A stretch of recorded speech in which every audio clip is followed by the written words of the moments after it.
mẹ mày, cái bọn bánh mì má Hải này seeding trên kênh phở bò của tao lắm vãi à. Thỉnh thoảng lại thấy nhượng quyền bánh mì má Hải. Ở Hà Nội thấy ít chỗ bán bánh mì chả cá lắm.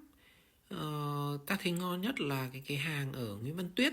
Còn cái bánh mì má Hải này hình như là kiểu chỉ bán nhượng quyền thôi hay sao nhỉ? Ăn ok thôi, không quá là ngon, quá là xuất sắc đâu.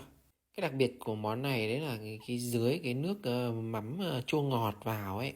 Chả cá thì tao ăn mấy hàng thế thì cũng như nhau. Nhưng mà giảm đi 30% độ ngon, đó chính là cái bánh mì.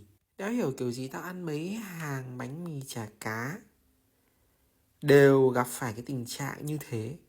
Đó là bánh mì ăn rất chán, rất khô, kiểu bánh mì cũ ấy. Hay là chả cá là phải ăn với kiểu bánh mì như thế, nạ nùng.